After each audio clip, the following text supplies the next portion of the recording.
back for another edition of the Starting 502 podcast. And boys and girls, it has been too long. Pressmeyer, Jake Hook on the other line. Jake, how are you doing? How was your Easter? How are we feeling? How's life? What's going on? It's all good. Easter was great. Got to see my family and my fiance's family as well. It's been a while since I've been on the podcast.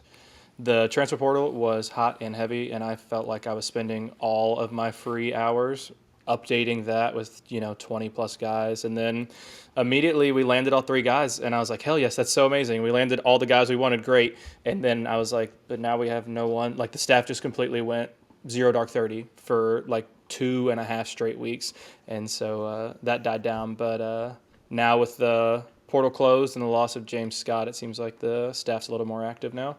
Yeah, absolutely. I mean, it's fascinating to kind of see how things play out in real time. I think if I had to speculate, part of what is going on, part of the whole situation, right, is that as much as people want to make a big deal and a big stink about tampering and what's considered tampering and what that looks like, the reality is that in college sports, any agent that isn't reaching out to schools or reaching out to coaches or representatives of the schools and having these conversations, 3 months before the season even ends, is way behind, right? Like, you don't have a good agent if they're not doing that. Yeah, they're doing you a disservice as the athlete. Right. So when you see these lists come out, right? So say it's like 247 Sports, name a guy that's there that puts out a list of, let's see, I don't know, Isaac McNeely's hitting the transfer portal. So the initial announcement will come out, and then 12 hours later, something comes out that's like, Isaac McNeely's been reached out to by, and then it's like 72 schools. Mm-hmm. And obviously, what's really happening is the representatives from those schools have reached out at some point, and a representative, of Isaac McNeely in this case would be the one kind of like, essentially giving out that information. But it's probably something that's known for a long time. Point being, a lot of the players that Louisville targeted and brought on board are more something where it just had to be something where it was signed, sealed, delivered at the end of the day. These conversations are already happening. The ball was already rolling. The plan was already in place. Louisville staff, 502 Circle, 25 strong, everybody involved. Everybody essentially from that point goes out and they execute on their plan, right? So they make their plan, then work the plan, whatever the saying is, a few months later. That's the goal. And then so I think at that point, then you have your roster sans the recruits leaving, right? Mm-hmm. Like, we knew that Louisville had one guy that was probably out the door since like November or December, right? And Corin Johnson. Outside of that, then it becomes the most important thing that you can probably do outside of landing like a really, really high level player is keeping the guys that you already have in the program. And so I think that was kind of the second step. And so when you talk about the dark 30, where it's just 2 weeks of just nothing, and you have no idea what Louisville's doing, there's no announcements that that coaches are reaching out to players, and no other players are coming into the fold. I think a lot of that is you have a Kenai Roos, a Kason Pryor, a Javon Hadley, Ali Khalifa, Kobe Rogers. You have all of these guys that could be great pieces on your team in 2025-26, but now it's about creating these contracts, getting things up and running, and making sure that you have all of your ducks in a row. And so then I think that when you see, there's a direct, when James Scott announced that he was leaving, it directly coincided with 3 other players announcing then that Louisville had reached out. Yeah, I think I saw those 3 reach outs, at least from my perspective, was before the James Scott news. Yep. And they were all 4s, 5s, and so immediately it kind of triggered in your head like it's got to be somebody. It's got to be Ali, Sonny, or James, because it was Kason signed, great, and then all of a sudden we reached out to 3 more bigs, which seemed like odd timing. So it made sense that the staff seemed like they had gotten word that James was likely putting his name into the portal before it closed, and so they had already started getting proactive with it. Yeah, absolutely. Let's reset here just a little bit, right? Starting 502 podcast, Pressmeyer, Jake Hook on the other end in sunny Bowling Green, Kentucky. It is absolutely just torrentially downpouring at my house right now. So it's funny that you're in Bowling Green and it looks like it's sunny and 75 and no problems in the world. So gotta love it. But on this wonderful night as we're talking, Jake, as we're resetting, we want to make sure that the people are following, subscribed, however you get your podcast.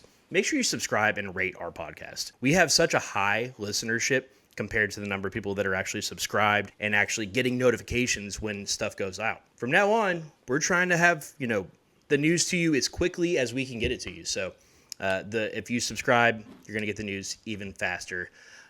Exciting times in the future for us and for Louisville basketball in general. Make sure that you follow Jake on X and whatever other platforms. I guess it's just X for you, right? That's just it. You can follow my Instagram, but you're not going to see any Louisville-related content. Yeah. At UofL_updates is where you'll find all of Jake's content, tape breakdowns, takes, all of that good stuff. You can follow me at Pressmeyer if you want, but it's probably just going to be stupid stuff.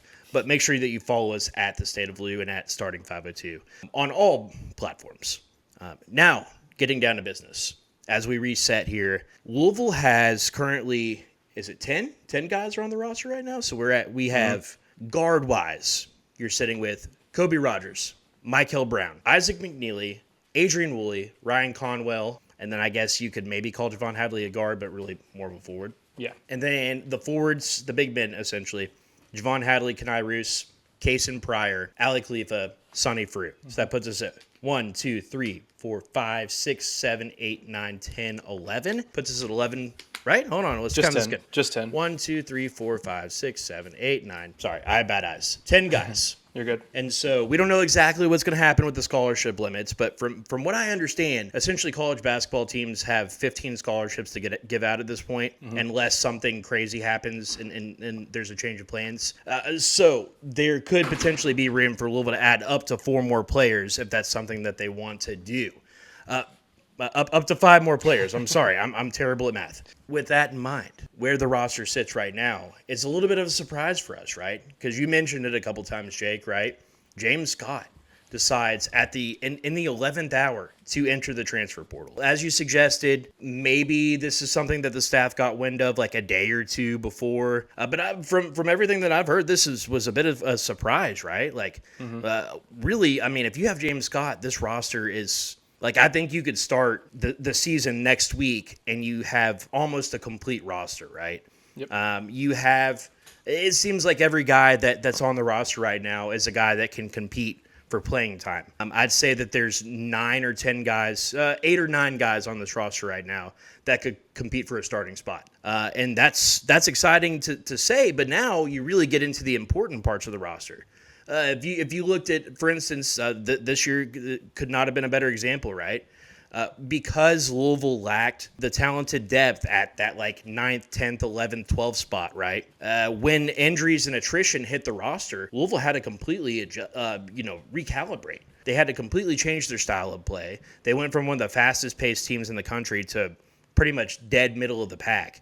They went from a team that constantly rotates players in and is very consistent with the way that they rotate players to pretty much no rotation at all, especially how many at the end of times did games. Chucky and Terrence play 39 and sometimes 40 minutes a night? Like at one time, it seemed like every time we got like right before the final 4 minutes in the first half, Chucky would go out at like 4:36.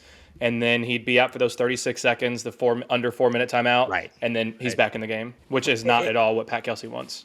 It's not, Jake. And so I guess that leads me to my first question for you of the night, which is, how bad does it suck to lose James Scott, number one? And number two, why does it suck? Like, where does it hit you the hardest? So I don't want to sound like sour grapes because I did appreciate James's game and the effort that he gave to us, particularly after he had the facial injury, the loss of teeth, and coming back so quickly with the mask. But I do think his fit for Pat Kelsey's roster was not great. I know that Pat Kelsey recruited him at Charleston and then recruited him to Louisville, so clearly Pat Kelsey wanted him on this team. But if you look at his Charleston teams, the big men that play the best, that thrive the most, are hyper-talented big men that can shoot the three and can spread the floor with their shooting ability and with their passing ability. And unfortunately, James just does not have that or did not have that in his game last season. So to me, I'm not super hurt. I think that there are multiple guys that are James Scott level talents in the portal still right now that are better fits for what I think would thrive best in Louisville's system. So I appreciated James. I thought he was a hustler, certainly our best interior defender, but I don't think of all the guys on the roster that were there out of the 11 that we had prior to him leaving, he was probably bottom 2 in importance to next year's team, in my opinion. Yeah, I think what you're getting to, Jake, as well is that importance is because of the depth that you have on this roster as well, right? Like, where is the depth, and why does that specific depth matter? And so the thing that I keep coming back to with James Scott is simply the fact that he didn't have a lot of the intangibles that Louisville really needed at the end of the season. And I get, like, he had an injury. He played through injury. He is tough as nails. Didn't miss a single game despite breaking his jaw and having mouth surgery and losing a couple of, 2 or 3 teeth or something like that. And also just the normal wear and tear and attrition that comes along with playing in a Pat Kelsey coach system and during a full college basketball season.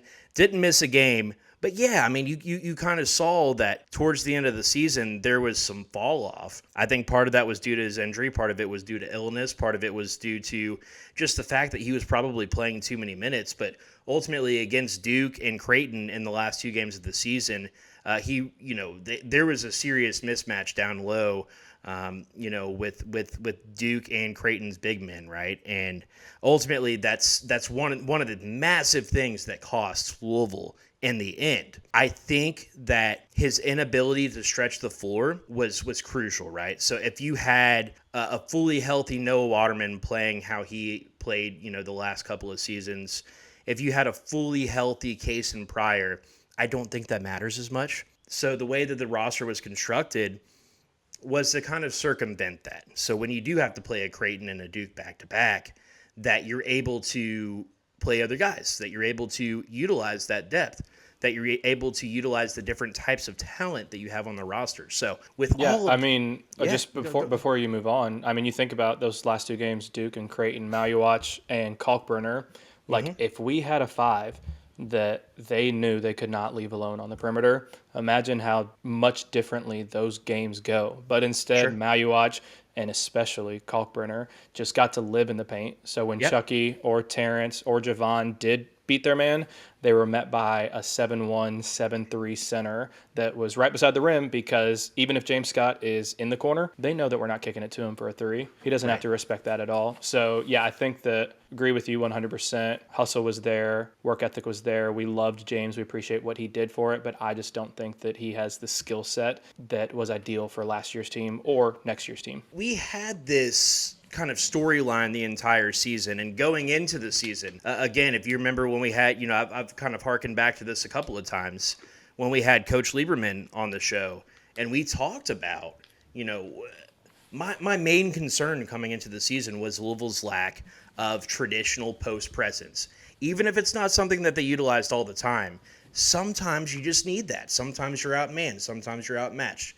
And Lieberman's response, and to his credit, it was absolutely correct for much of the season. His response was, as a coach, you make it difficult for other teams to prepare for you. You don't think about preparing for other teams.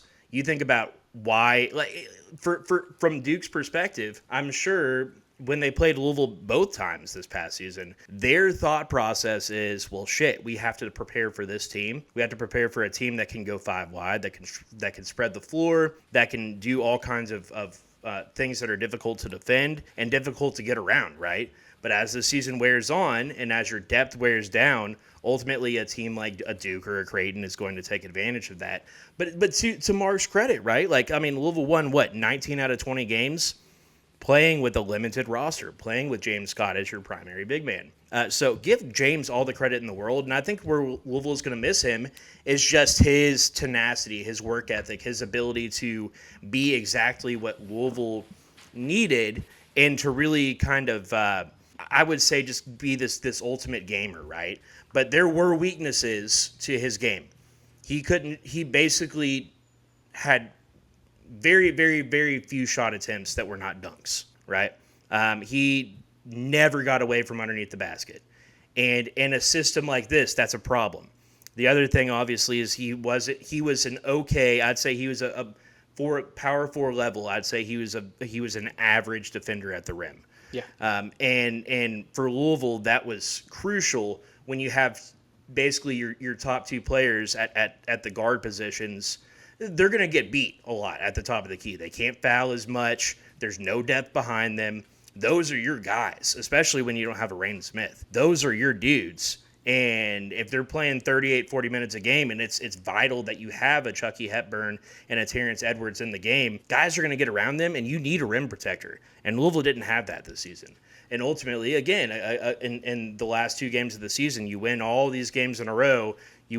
Ultimately, they won 21 out of 23 or something if you include the postseason. But you lose your last two games because of the weaknesses that we were worried were going to get exploited for much of the season. And so ultimately, I think that's why there's a little bit less concern or consternation.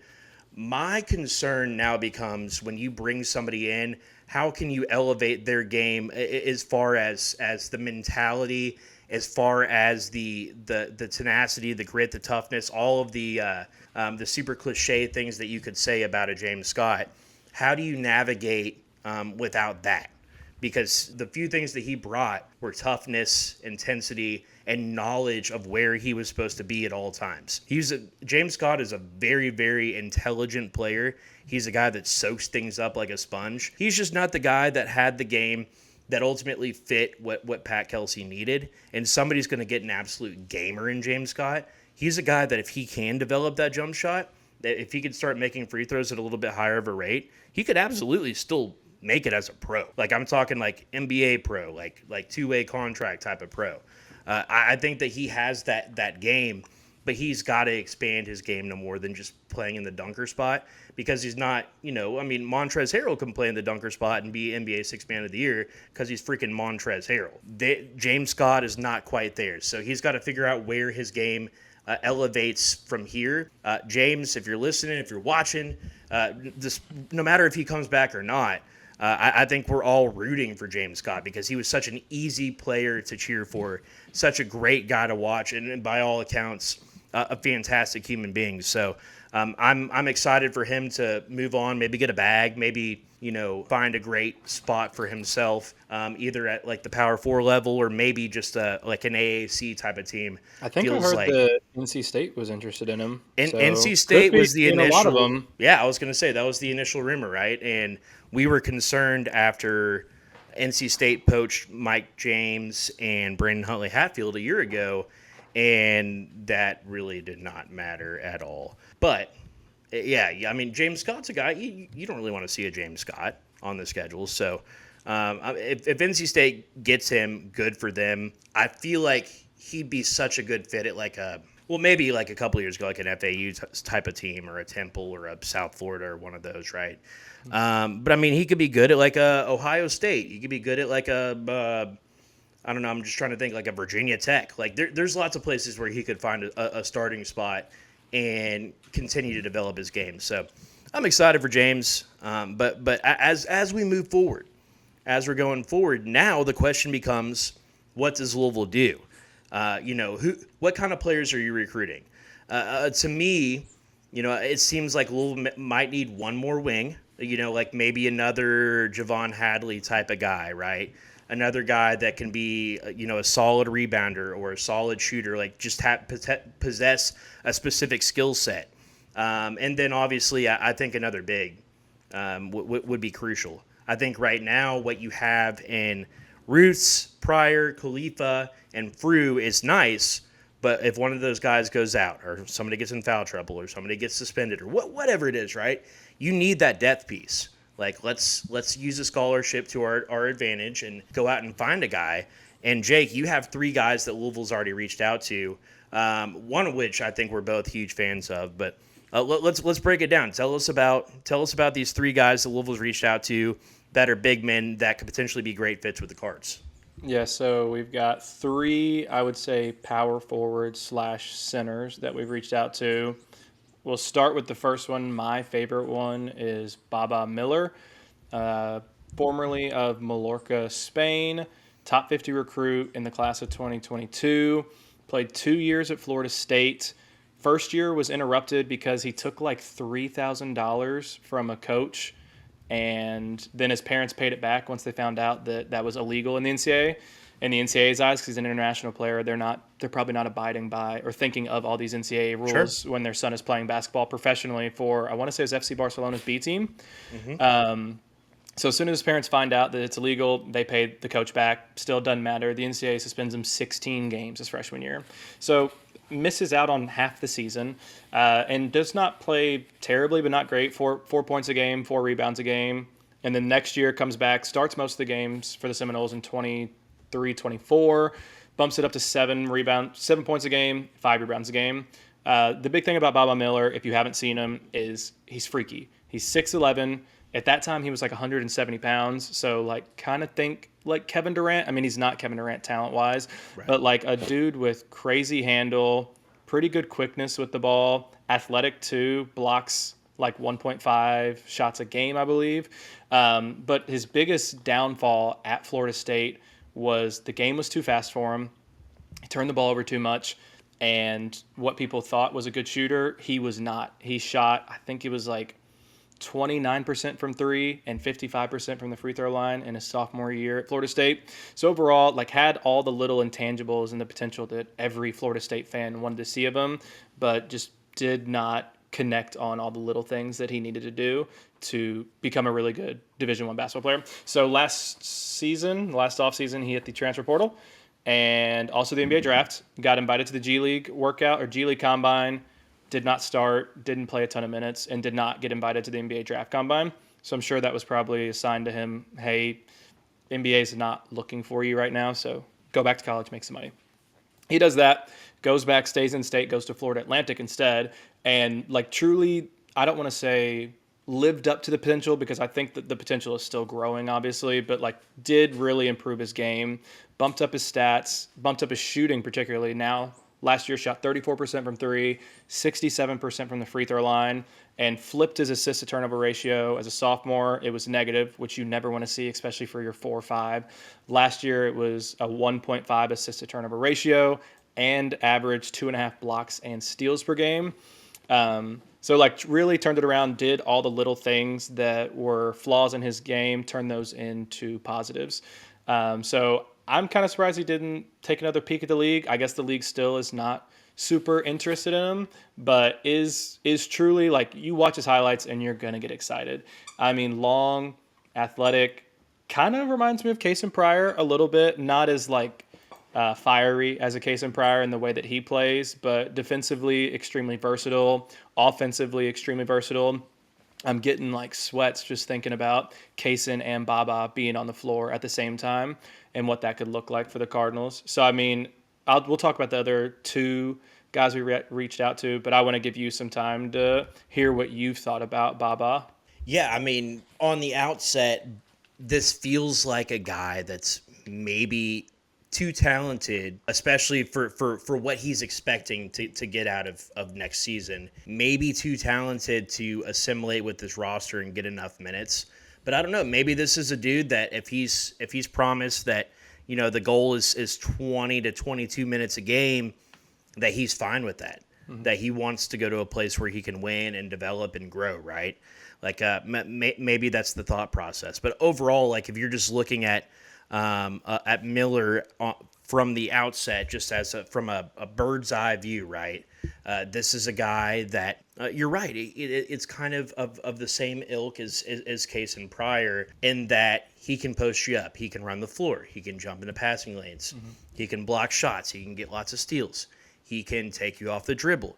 He is a solid passer and creator for others. He's a great rebounder. So he checks a lot of the boxes. I obviously I'm not sitting and watching full games of Baba Miller. I would say that his weakness, like you insinuated, Jake, is probably the fact that he took a lot of risks and turned the ball over a lot in ACC play when he was with Florida State. But I mean, if you look at, a guy like Evan Miyakawa, when you look at his website, he had Baba Miller as the third best player in the AAC, in the American Conference this past season. He's a guy that some of the plays that you see him make just on his highlight tape are disgusting, right? Yes. But the thing that intrigues me the most that people aren't going to talk about if this is a guy that Louisville ultimately ends up landing is the fact that he can be a creator in the low post. He's a guy that you, if you watch his tape, you'll see over and over and over again that he can get the ball, I don't know, one step outside of the low block and make a move and get himself free for an open shot. And he makes those shots at a high rate. He shoots okay from the free throw line. He shot 34% from deep this season. He can create his own shot from beyond the arc. So there's a lot to like about his game. I think that in this system with Pat Kelsey and the Louisville staff, I think that he fits perfectly with what they're trying to do. My only question for this guy, number one, is does he have the maturity to kind of step into a role and be a positive, ultimately, look, I know nothing about him, but this is like what I would want to know about any player that comes onto this roster. Can he step in and be a net positive in the locker room? Because you're losing a big locker room guy in James Scott. So can he step in and be the guy that you need from that perspective? And then number two, is he a guy that's going to get enough minutes to warrant coming to Louisville, right? Like if you get a guy like this, then all of a sudden the expectations are skyrocketing once again. Yeah. But overall, it's where you see the most negatives with Kason Pryor is he's a guy that knew the system, right? Like he is the only guy that's played 2 years in Pat Kelsey's system, 2 full years. So you lose that experience. So those are the concerns for me. But overall, I mean, I'd say it'd be a huge net gain if you get a guy like Baba Miller on this roster. Yeah, I agree 100%. I think that one thing that is overlooked about James is the fact that he was so comfortable in what he could do for the team and the role that he played. And almost to a fault, he never tried to go above that. He never tried to shoot a three, the mid-range, because he knew that wasn't in his game, so he never really pushed the limits of that. Right, and the very few times that he did, he hit like the bottom right corner of the backboard. Like it was bad. Wasn't great. It was what you would have expected from a guy that's very scared to shoot the ball. Yes. Yeah, and so can Baba Miller come in and be okay with being the probably fourth scoring option? I mean, behind Mikel, behind Ryan Conwell, behind Adrian Woolley, behind Kason Pryor. So maybe even the fifth scoring option. Right. And then, like you said, is he okay with playing 18 to 25 minutes a night? And that's what I wrote in the little breakdown on the transfer portal tracker is like, I think he's a perfect fit. I would love to land him. I just don't know if we will because I think we have the money, and I think we have the fit, but I don't think we have the time or the ball, just literally the ball. Can he have the ball in his hands? Right. And I don't think that we have that for him. So as much as I would love to have him, and I think he's a great fit and will be really good wherever he goes, I think that a team like, I don't know, I'm trying to think of a higher level team that could still use an elite player. Yeah, like a Virginia Tech, but probably higher than that. I'm trying to think. Nebraska, Ohio State, NC State, teams like that are good, good teams, but don't have the playmakers that we already have. I think we'll offer him as much money as we do, and we'll say, hey, we'll give you 31 minutes a night, and you're going to be the primary scorer or the second primary scorer on this team. So I'm not getting my hopes up right now, but I do think he would be an incredible fit if he were to land on the team. I mean, it would be a sick ad. Let's be honest here. And maybe there's something already in the works.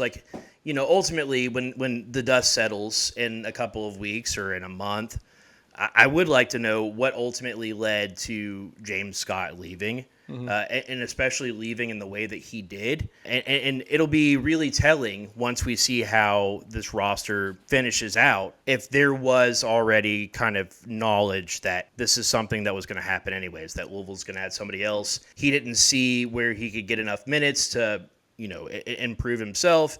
If he's going to get more money to go somewhere else, you might as well do it, right? Maybe that's what it is. Yeah, I mean, looking at the roster, I'm looking at it right now. You would assume Kason's going to play the 4. Kanai can probably play a little bit of 4. Javon can shift down, play a little bit of 4. Then you'd have Ollie playing the 5, Sonny playing the 5. I think James Scott was the last of those big men, and I don't really know if he was guaranteed more than 12 minutes a night, probably. Sure. So I think it's probably a combination of a team like NC State coming over the top and saying, hey, you're only making $500,000 at Louisville, we'll give you $800,000, and also we're going to give you 25 minutes a night, which I cannot blame him at all. Like, go make your money, go get your playing time. So I'm not surprised to see him leaving. You want to talk about 2 other guys? Let's talk about the 2 other guys. Who else we got? So second one is, and I believe I'm saying this right, I have not watched a Brown game yet, so it could be wrong. Nana Owusu-Anane had an interesting, thank you, has an interesting timeline in college basketball. He played at Brown for 3 years. His last season, Brown was horrible. Looked really, really bad. I think like 13 and 18 in 23-24. And then last year, he hits transfer portal and commits to SMU, but then out all year I had that wrong. Had a shoulder injury at Brown, sat out all of last year, and then hit the transfer portal this year, committed to SMU. I don't know what happened. I know SMU's added a lot of guys, so I'm sure he probably got recruited over, and he's now back in the transfer portal. So he has not played. When the season starts next year, he probably won't have played in 2 full years.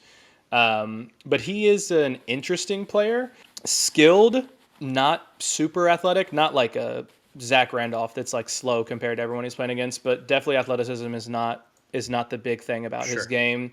And just like overall from the sense that I've gotten is like above average at everything, but not really great at anything. Predominantly shoots at the rim, is a good passer for his position, 2.1 assists per game. He's a decent shot blocker, 1 block per game, so nothing amazing, but not terrible either. He's an okay shooter. He shot 31% from 3 2 years ago when he last played on more than 2 attempts a night. Is a pretty solid back to the basket guy. I think he does have a post game, which is something I would welcome at Louisville. Sure. And he's got moves. He's got more than, just one dribble right hook. And that's even though last year I don't know if we had a guy that could even do one dribble right hook. And he's also a very good offensive rebounder. So he does provide some things. I think if you were to say compared to James Scott's loss, would he be better or worse? I would say he'd be probably net neutral addition. He does different things, but I don't think he'd be as good of a rim protector. But he can shoot a little bit more, better passer, but also not the athlete that James is. So would be an interesting guy. He's the 102nd ranked player in the portal right now, which I think is a pretty fair ranking. An above average player, but not amazing. Do you have any thoughts on Nana? I don't have a ton. I think it would be interesting to see a guy who could just kind of muck it up down low. That could be a big man. That he's definitely something we don't have on the team. I think. I do think that is an interesting part of it. Sure. I'm curious to see. Like you put his tape on, right? And the one thing that you notice that stands out quite a bit, right, is that Brown isn't playing a bunch of 7-footers.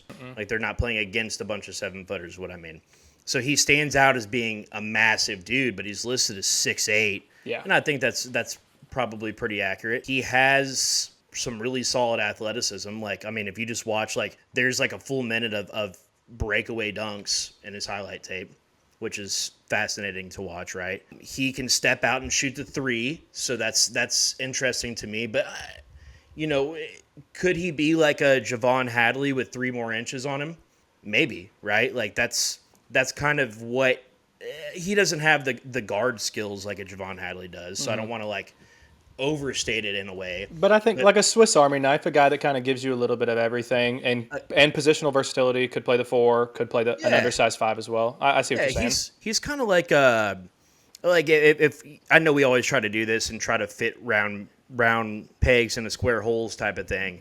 But I think if you're comparing him to a recent Louisville player, maybe like a Sidney Curry comes to mind, a guy who is like a little bit undersized for if you're considering him a big, right? He's a little bit undersized, but he has freakish athleticism and jumping ability, and he has the ability to shoot, which Sidney Curry didn't really possess. So I think that might be a better comparison, but I think he has that versatility like a Javon Hadley with a lot more size because he's like, 6'8", 230 pounds or something like that. Yeah, So. he's a big boy. I think I would be fine with it. I do wonder. I'm guessing he left SMU because he got recruited over.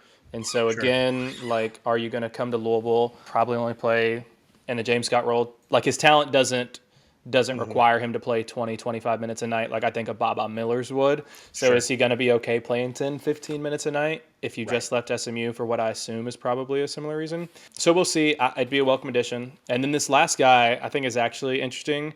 Probably the least exciting of the three from the surface, but after I've watched his game, I think he might be James Scott plus, like very similar players. His name is Stephon Payne. Spent 3 years at Jacksonville State, has 1 year of eligibility left. Also, all three of these guys have 1 year of eligibility left. Sure. I think, even though some are now trying to get 5 years, who knows? But as far as more, 1 year of eligibility. This guy has not attempted a three-point shot in college basketball. He has played 90-plus games, 3 full seasons at Jacksonville State, and he has not attempted a three. So to say his game is similar to James Scott is a fair statement. 73% of his shots come at the rim. He is super athletic. He's 6'9", 210, which is probably more power forward size for our level, but he played center at Jacksonville State, and he is very athletic. It is very interesting to me. He reminds me a lot of James Scott. Solid shot blocker, 1 block a game. So similar to James Scott, where it's like good interior defender, certainly not great. Hustle and athleticism is the name of his game. Really good offensive rebounder, 3 offensive rebounds a game. Does not have much of a post game. I looked up his stats, saw he's bottom 27% as a scorer in the post.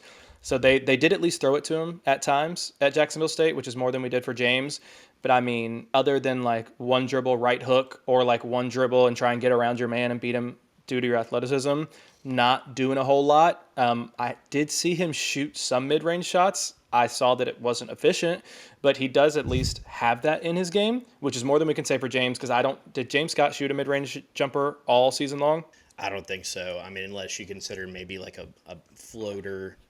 No. Yeah, but never like catch it at the elbow and look at his man, see that he's off, give him space, and just pull up right there. We never saw that. He does at least do that. So, and he's also great in transition, top 10% transition scorer. He runs the floor extremely well. He is very athletic, will finish high at the rim. So of all the people, I do think he is the most interesting, just because if Pat Kelsey is just simply looking at this and saying, shit, I just lost James Scott, I need another James Scott, Stephon Payne is the man to go after. Talent-wise, it's not incredible, but athletic, hard worker, and I think has a little bit more to offer offensively, a little bit of a post game, and a little bit of a mid-range jump shot, which we did not see at all from James Scott. So I think he's a very interesting addition, and I think he, unlike the other two guys, might be okay with just playing 10, 15 minutes a night.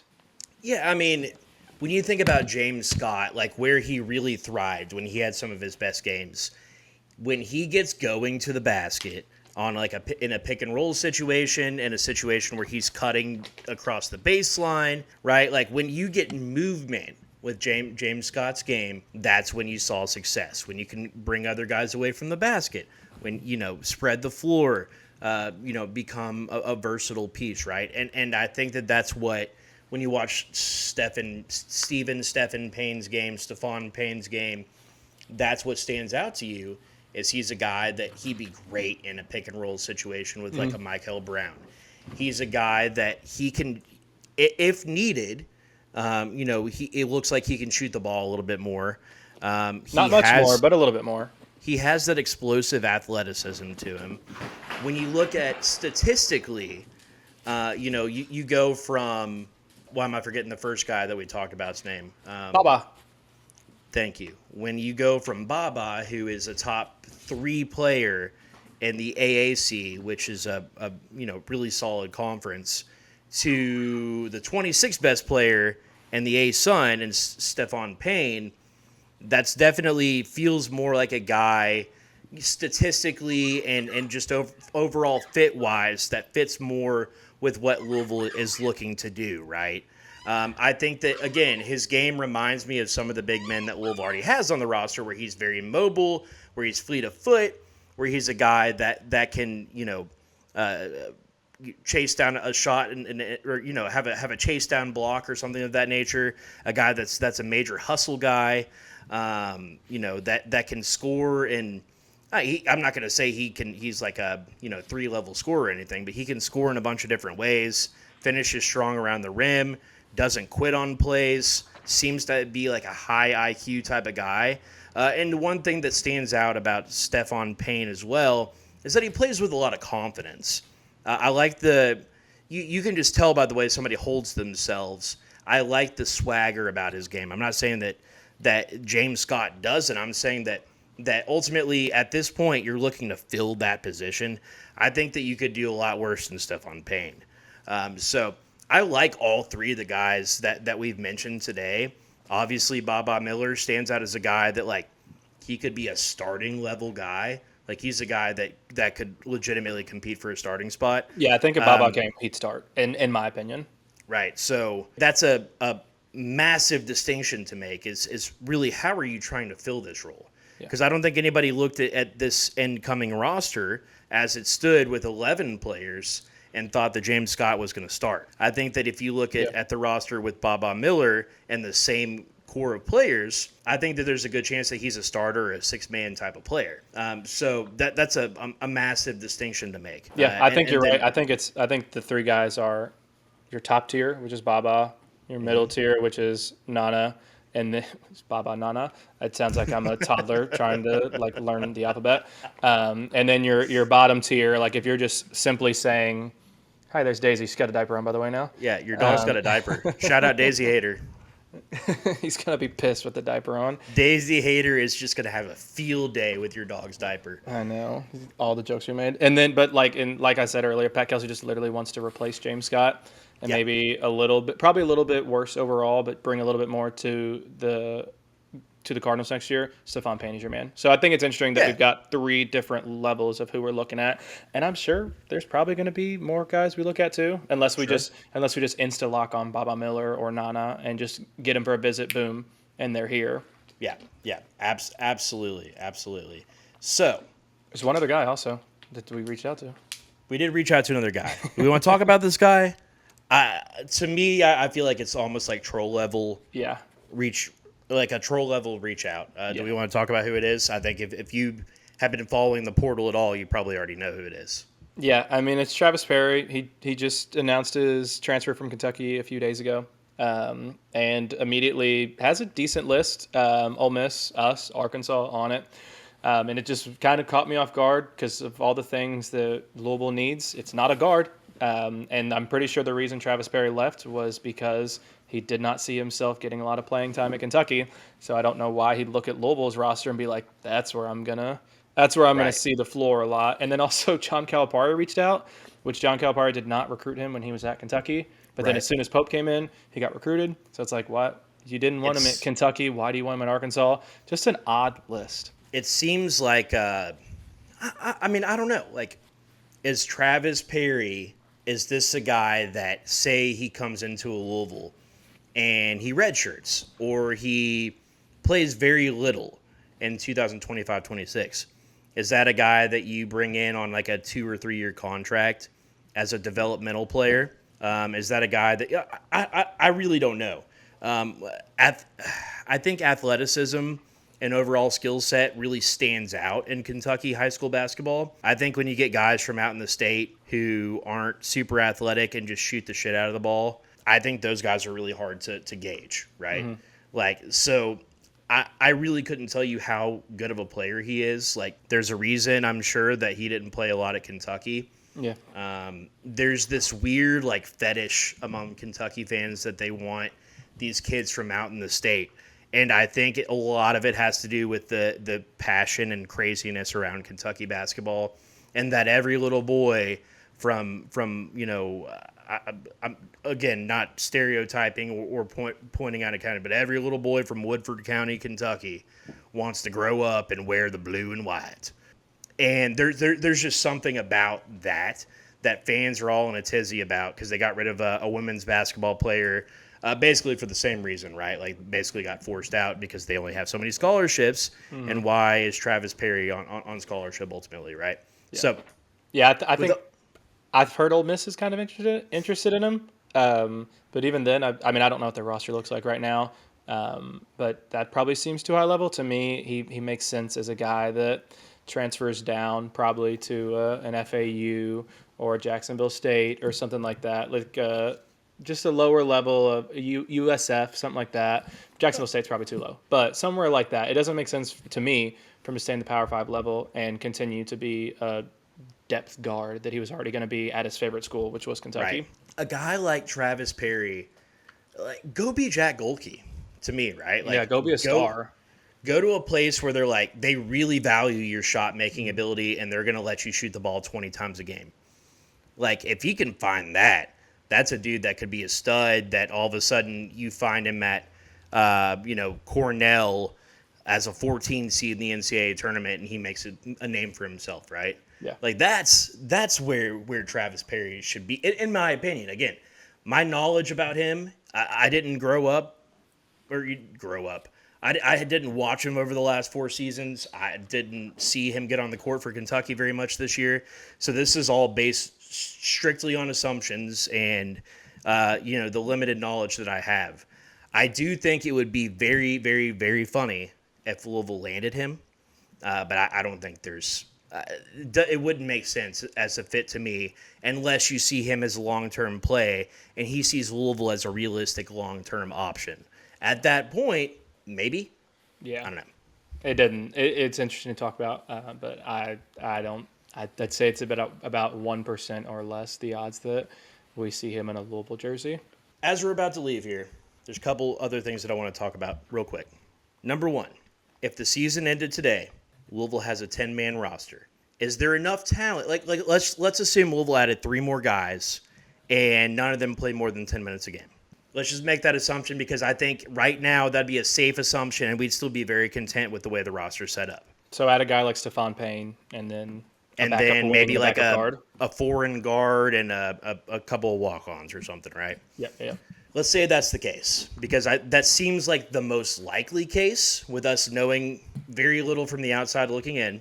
Let's say that's the most likely case. Does Louisville have enough talent on this roster to ultimately achieve the goals that are going to be set forth for the program next year? Is there enough talent? Is there enough depth on this team right now as things stand for Louisville to make a deep run in March, for them to make a serious play at an ACC championship, for them to beat multiple ranked teams, for them to really have a buzz around this team? Is there enough on this roster right now? I would say absolutely. Under the assumption that, like you said earlier, we do add another big and we add a foreign guard and that, or a foreign wing, whatever it is. I think if those 2 additions are made, I would say absolutely, because the one thing we saw derail us last year was our lack of depth. The fact that we had 13 scholarship players and 2 of them are redshirting, and Ali Khalifa and Kobe Rogers, and then our 10th was Frank, and loved Frank, great personality, great culture guy, but he wasn't doing a whole lot for us. So you really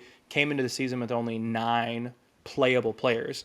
Mm-hmm. Boom, Kaysen goes down. Boom, Corn goes down. Boom, Abubakar goes down. Next thing you know, you're like, shit, we got 6 dudes. What? You can't play like that. So at 10, I would be worried. But if we're living under this assumption that we're adding a couple more depth pieces, I would say absolutely. I think there's a large reason why we're in the top 5. We're in the top 10 of every college basketball insiders. Way too early preseason.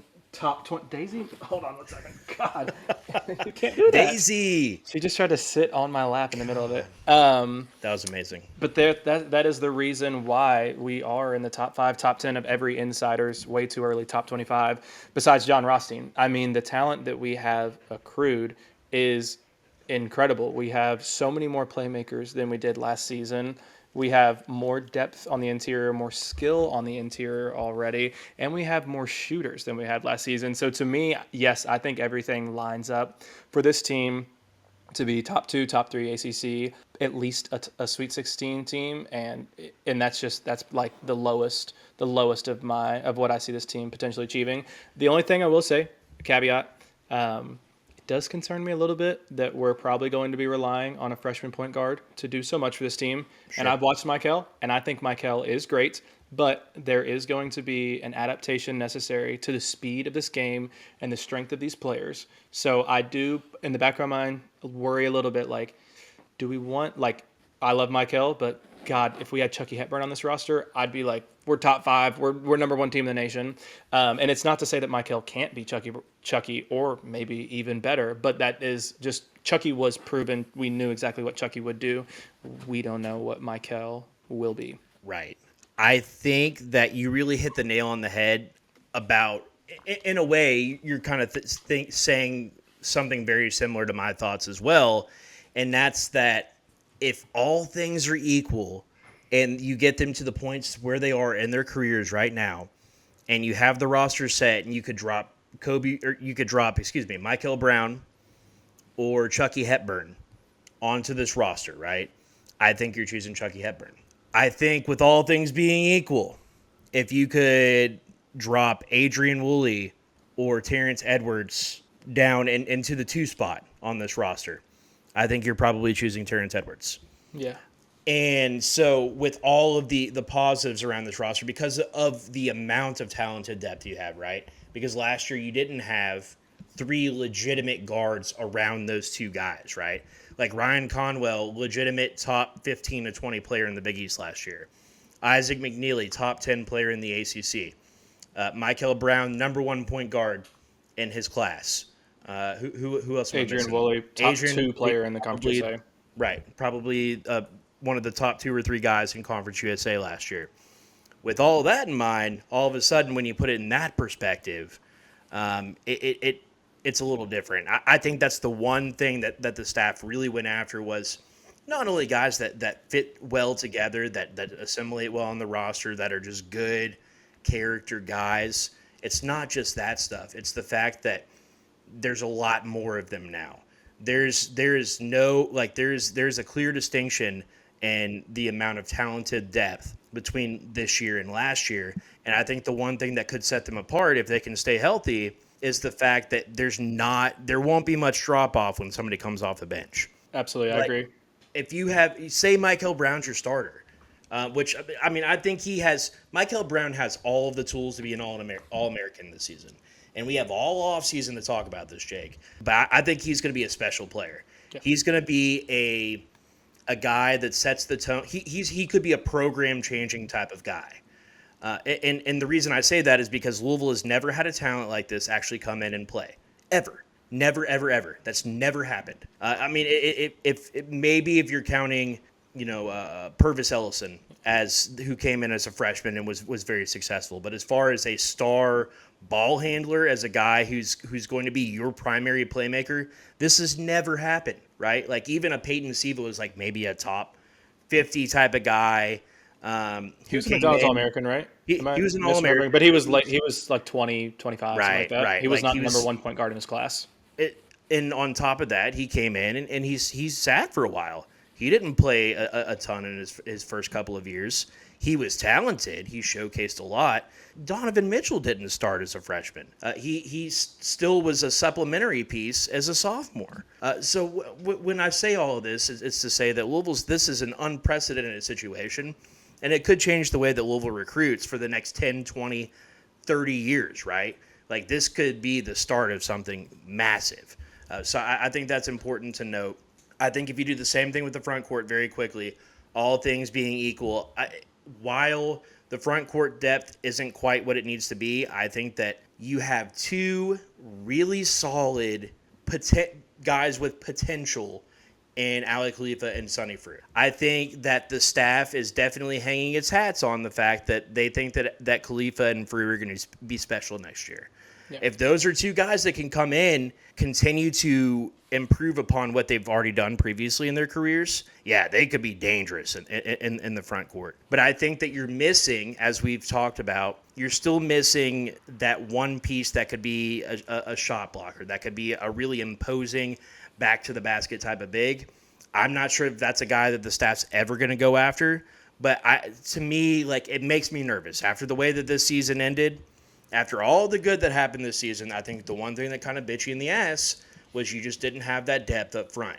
Will that change when they're able to play their specific style of play? I don't know.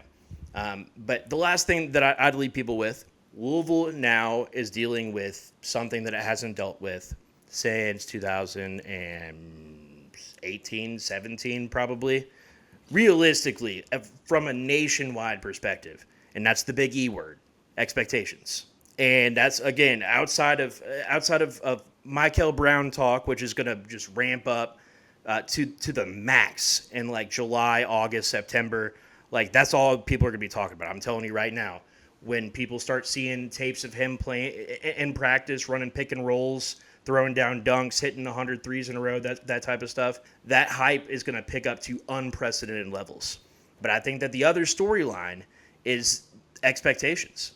Yep. When you look across this roster, now I'm not saying like I pulled up Florida's roster just to kind of get a feel for like, okay, can you have a national championship team without having guys that have made it deep in the tournament or even been to the tournament? The answer is a resounding yes. Florida just won the national championship, looked like the best team in the country for the last 2 months of the season without having guys that had legitimate experience in the NCAA tournament. So that's absolutely something that can happen. But it makes me feel a little bit better because I just think about the fact that Pat Kelsey has never won an NCAA tournament game. On top of that, there are, 2 NCAA tournament wins on this roster? Javon Hadley had 2 at Colorado, right? He had 2. Did he have 1 or 2 at Colorado? Were they a Sweet 16 team or a round of 32? Okay, so he had 2, and then Ali Khalifa. Nope, he never won a tournament game. Kason Pryor never won a tournament game. Ryan Conwell, but that was a play-in game. Yeah. So that's it. Right now, that's all of the NCAA tournament success that you have on this roster. And I know that that's overblown and we're getting way ahead of ourselves right now. But that's what it's going to come down to. When everybody, say Louisville's a 3 seed next year, and everybody's filling out those NCAA tournament brackets, that's the number one thing that everybody's going to say. John Rothstein's going to be out there screaming it from the rooftops. Here comes Colgate, and they're playing Pat Kelsey, who's never won a tournament game. Like, it's going to be a thing. It's going to be the next thing that's talked about. It's going to be the next obstacle that Louisville and Kelsey have to overcome. Louisville hasn't won a tournament game since they beat, Jacksonville State or Jacksonville or I can't remember who it was in 2017. It's been that long, though. Yeah.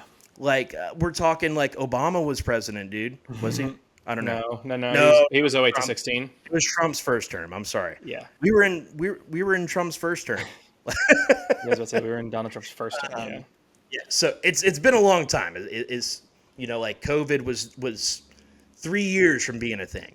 Mm-hmm. So all of that is to say that with this offseason now, with the roster, even as it is now, those expectations are going to ramp up big time, Jake. So final thoughts as we get out of here.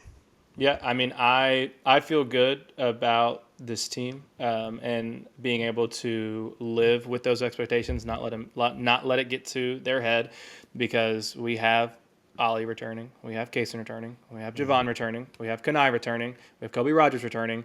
We have guys that we already saw set the culture last season and set a great culture last season. Now, say we had lost all 13 dudes from last year, I would probably be a little bit worried about whether or not this team can live up to the hype that this fan base is going to build them up to be, and the hype that the college basketball community is building them up to be. But I'm confident in who we've brought back, who Pat Kelsey is, all of those things, and just the fit of the team also makes so much more sense. It does. Like the shooting that we now have. Like, I don't know. Like, if you look back at it, as a team, we shot like 30. I want to say under 31% from 3 last year. It wasn't good. Maybe it was 30, maybe 29 point something. Like, it was horrible. And for a team that, obviously, to start the year, we shot more threes than we did to end the year. But for a team that we thought was going to be shooting so often and was going to be such a great shooting team, we were a really bad shooting team. And we still managed to win 25-plus games. So, I mean, and I would be so shocked. Granted, I would have been shocked last year, too, if you told me that we'd be a 29% three-point shooting team. But I would be so shocked if this is not a 33, 34, 35% three-point shooting team. And that just fits so well with Pat Kelsey's system. And I think we're going to get so much more out of the front court than we did last year, where we had Javon playing an undersized 4, and then James Scott providing only lobs and dunks for us in putbacks. we're going to get so much more out of Ali Khalifa passing, shooting. We're going to get so much more from Kaysen playing in that 4 and Jabon being able to play at 3.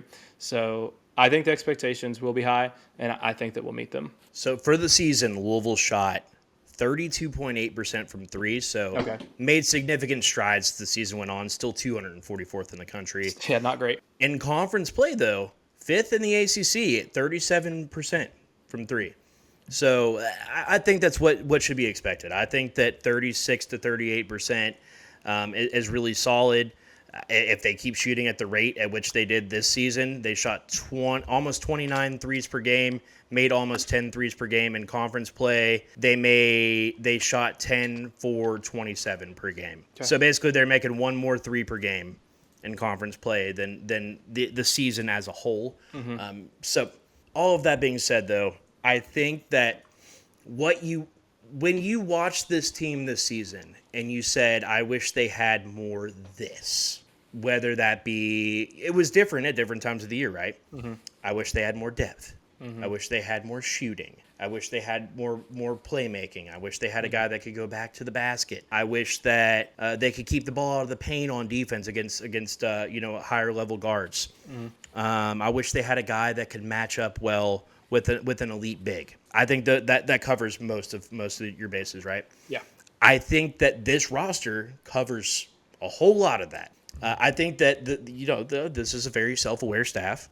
I think that the 25 strong as a whole understood what the weaknesses were and did a really good job to cover up those weaknesses. Ultimately, though, I think this year you went out in the portal and you got all of those things right. If you're worried about size at guard, that's not a thing anymore. Mm-hmm. If you're worried about guards that have the ability to shoot the ball and shoot the ball well, that's not a thing. If you're worried about getting to the rim, that's not a thing. If you're worried about somebody that can make shots in the clutch, not a problem. If you're worried about, talented depth, in my opinion, that's not a problem anymore. If you're worried about defensive playmaking, I don't think that that's a problem. I think this is obviously going to be a better offensive team, but I think that this team will improve defensively. There's not really one area outside of somebody that a legitimate post threat, like as far as like a traditional feed the post back to the basket type of big. Outside of that, there are really not any weaknesses. I think the only other concern, obviously, you have a true freshman at point guard, but I don't think Mikel Brown is your typical true freshman. So yeah. A lot to be excited about. We don't really know what's around the corner, but we will probably see you very soon. We have a special guest stepping in tomorrow for a podcast that should come out over the weekend. So we are pumped. Make sure, again, that you are following or subscribed on YouTube. We're doing a lot of special things there. Go follow us on TikTok. We're active on TikTok. You know that, Jake? We're doing dances. We're doing the dances that the kids are doing. We're active on Blue Sky. I'm not even on there. We're active on Blue Sky now, Jake. I didn't know that. Twitter, Instagram, Facebook. Follow us anywhere that you get your content that you prefer. But if you're listening to the podcast on your favorite audio platform, whether that be Google or Spotify or Apple or whatever it is, make sure you go rate it. Leave us a comment. Let us know who you are. We'll reach out. We'll be very appreciative and thankful. The more that you can do that, the more that we can gain exposure, and ultimately the more that we can give back directly to the players, which is ultimately the goal of what we do, Jake. So go do that right now, and we will be back very, very soon on the Starting 502 podcast. Until next time, let's get out of here and go Cards. Go Cards.